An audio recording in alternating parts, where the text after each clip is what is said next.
Welcome back in another video and another episode of our series. So in this video we are going to talk about the chart of accounts, what is it and how it is structured and what are the benefits of the chart of accounts. So the chart of accounts, actually it's the heart of the accounting.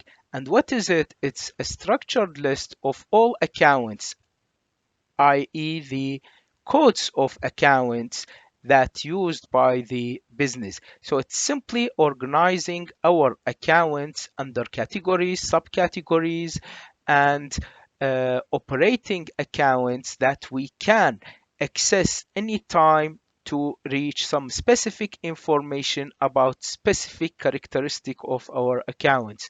So let's see example of that. So they are in this example, we can see that our accounts or accounts of any company can be categorized under five categories: assets, which are the ownership of the company; liabilities, which are the liabilities of the company to the others; equity, which is the capital, owner equity, retained earning, and so on at the end of the period or the previous periods, let's say; the revenue, it's a group of accounts that work for the period. At the end of the period it is closed, and this account and the expenses account are both together used to generate the income statement. So the revenue is related to sales, the services income and other incomes, while the expenses related to the expenses of the company, like rent, like utilities, salaries, and any other expenses. So if we see here, we can see example of chart of account that we have assets, and under the assets are categorized under number one, while the under that there is a three subcategories, which are account receivable, current assets, under the current assets there is another three groups, which is 111, 112, and 113. We can see the cash and the subcategories of cash. We can see the account receivable and their categories, inventory, and so on. We will come to that and see what's that. And the other category, the current assets, are actually the short-term assets the company own, while the fixed assets are the assets which are for the long term, like property, plants, and equipment. So what's the benefits of this categorizations? Now simply we understand that this is a categorization of our accounts. The benefits of that is to organize our financial data and to facilitate accurate reporting. Example of that is the business example. In this scenario, the business would like to budget their expenses for the next period. So in order to budget the expenses for the next period, we need to check the historical data of the expenses. So we need to budget specific expenses, for example. So by categorizing and subcategorizing the chart of accounts, I can access the historical amounts of any expense easily and accurately by the chart of accounts. So the other scenario is how to facilitate the accurate reporting. So at the end of the period, as we said in another video, that the companies are required to generate set of financial reports, and using these financial reports, uh, uh, we are filling some legal submits like tax returns and so on. So tax return is uh, or let's say the report which is supporting the tax return is the income statement. So income statement is generally generated by considering the specific type of accounts, which are the revenue and the expenses.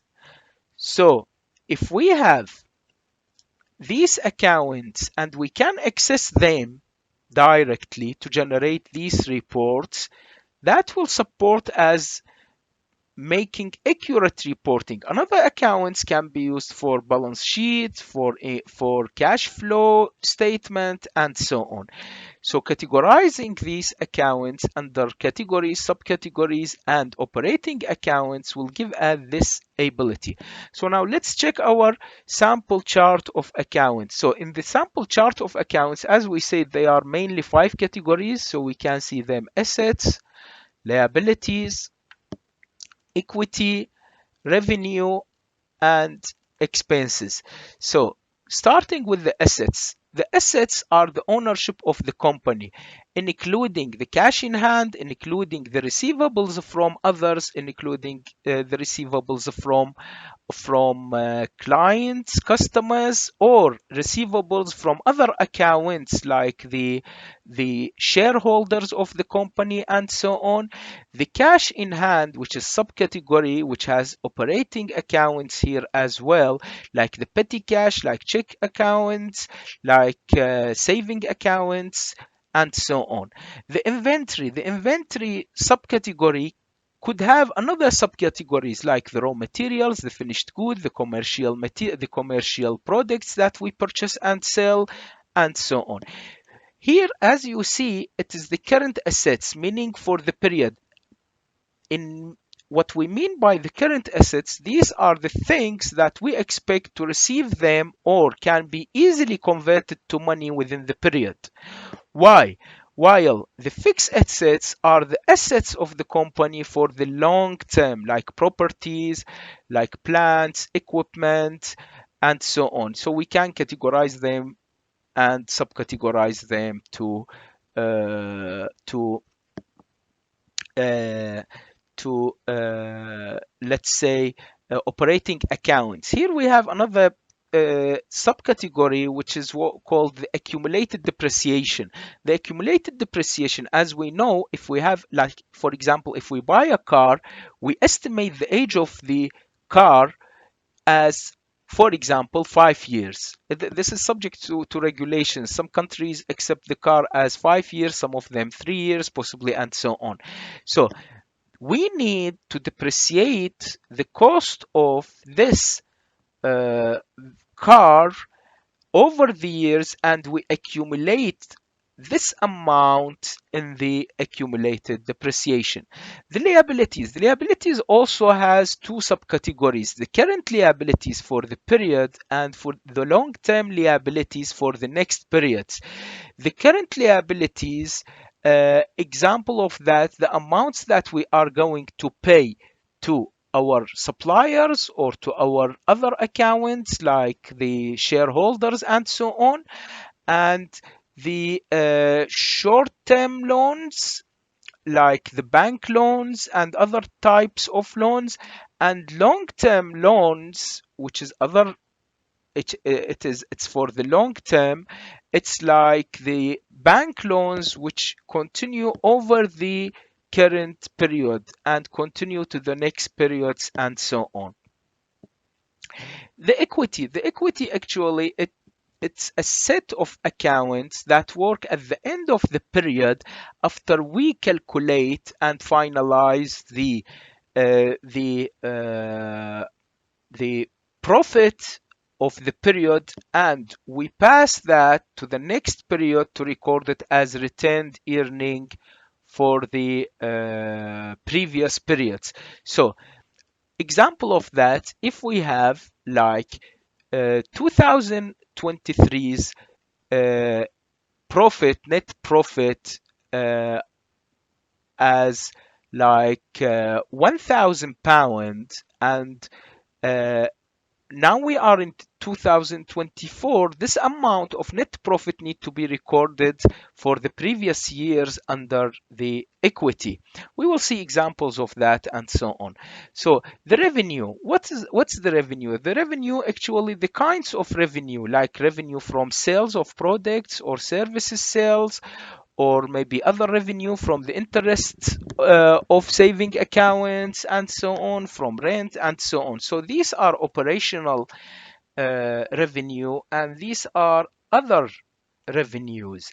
The expenses of the company in general, it has operating expenses like the rent, utilities, and so on. And there is another non-operating expenses like expenses for the interest we pay for the let's say loans and so on. uh, or maybe if we bought a car, for example, 100,000 and we sold it by 80,000, this is a loss of 20,000. This will be also recorded as non-operating expenses. So all these expenses accounts at the end of the period, together with the revenue accounts, they help us to generate the income statement. So the income statement, simply, it is the sales minus the cost of sales to generate the operating profit. Then we exclude the non-operating expenses to generate the net profit of the company. Hope that was beneficial. And if you liked it, please subscribe to the channel and enable the notification bell. And if you liked the video, please press on the like button, and we'll see you in the next episode. Thank you very much and have a good day.